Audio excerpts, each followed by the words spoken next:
The Air Force Falcons will be one of the teams with the most question marks heading into the 2012 Mountain West football season. A monster game tips off the conference season when UNLV travels to San Diego State for a battle of top 25 teams. The only top 25 teams facing each other in the nation. Guys declaring early. You know, they do it every year. That was something you did. It shakes up the draft board.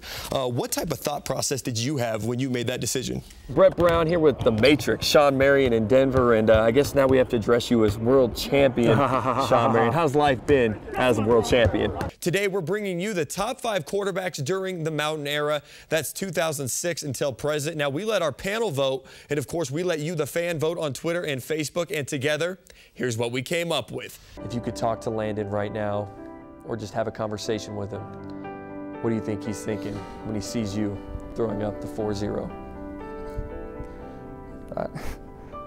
I hope he's happy. Hey, Coach, what was it like for you to finally walk through those gates and just get to be a football coach? One other note, as you saw in that footage, Hillman's decided to wear number 34.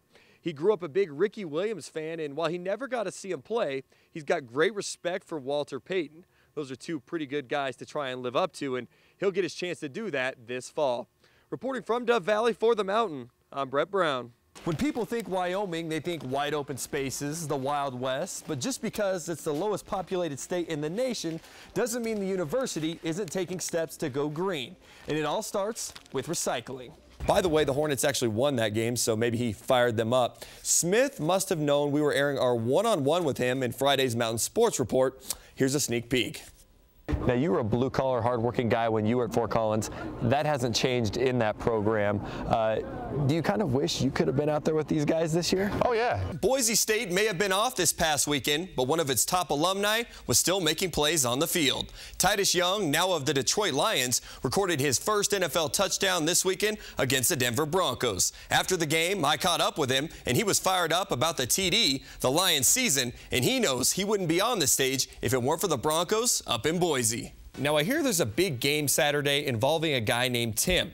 The fans love him, the ladies adore him, and when he's in action, all the media attention is on him.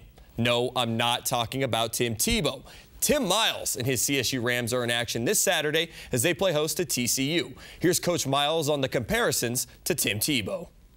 Tim Tebow will not be here, though, okay? San Diego State showed they weren't rebuilding, but rather contending with a win over UNLV on Saturday. 4 days later, they would have their next test as they traveled to the Pit to take on another conference heavyweight in New Mexico. Brett Brown here with the very special Tuesday Mountain West Minute, and I'm joined by Reggie Rivers to bring you the 2011 Mountain West Award winners. Drum roll, the anticipation builds, and we begin with your Offensive Player of the Year, Kellen Moore. Reggie, does getting that first one, the Commander-in-Chief's trophy, top all? Even though they didn't win a bowl game, they didn't win the conference, but they got that one. Does that make up for everything? UNLV and TCU locking up tonight. UNLV has dominated the recent series, winning 5 straight and 12 of the last 13. Prior to the game, TCU point guard Hank Thorns said that the Horned Frogs wanted to run on the Rebels. Let's see how that went. Let's get out to Vegas. And, you know, there's my man Oscar Belfield warming up. There he is, Hank Thorns. Now, I told you what he said. Horned Frogs wanted to run on the Rebels early on. Well, the Horned Frogs got ran over. Very first play of the game, Anthony Marshall dishes to Mike Moser. He hits the jumper. Then the running Rebels in transition. Marshall finds Chase Stanback in the corner. That's good for 3. The Rebs on the fast break. Marshall to Stanback to Marshall. Marshall to the rack. That's worth another look. Does the ball even touch the ground there? I'm not sure. Then Bryce Masamba throws a party. What kind of party? Block party. Who's invited? Craig Williams. That turns into a fast break, and Mike Moser finishes with the no-doubter. Shiat's only been back on the job in Laramie for about 6 months. Already there's been a big change of culture and excitement.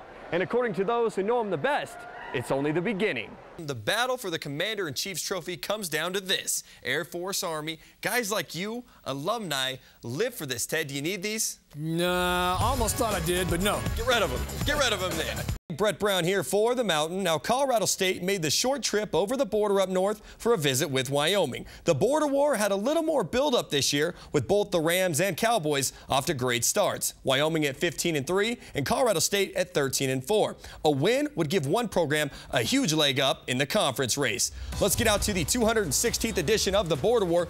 Big buildup to this game all week. Wyoming big man Adam Waddell expressed his desire to beat CSU on Twitter, telling the fans to come out, be loud, and hashtag beat the sheep. And he did his part to get the Cowboys going with that monster jam. That put the Cowboys up 10-4. Luke Martinez adds 3 more with the catch and the shoot. Cowboys by 7. A little under 7 remaining in the half. Leonard Washington slips through the defense and lays it up with ease. He didn't tweet, but he was fired up for this one. Greg Smith doing his best to keep the Rams in the ball game. Buries that 3. He finished with 18 points, 6 rebounds. Now just before half, J.D. Luster pushes the pace, hits Luke Martinez for the finish. A lot of momentum for Wyoming heading into the break. They led 32-19. Now, Tim Miles is knowing to tweet during intermission, and he was very open with his tweet. Quote, their good defense is better than our not very good offense, or, something like that. Case in point, first play of the second half, turnover out of the gate. Martinez can't quite finish, but look out. Leonard Washington brings the house down. One more look. That looks set up right there. That's awesome. 14.5 left. J.D. Luster buries a 3 to put the Cowboys up by 14. And this is how you know it's your day. Everything's going your way. Leonard Washington. Come on, man. Banks open. Call that. Washington had a career-high 32 points, 14 rebounds as Wyoming routs the Rams by 19, snapping CSU's 8-game win streak. Final 70-51.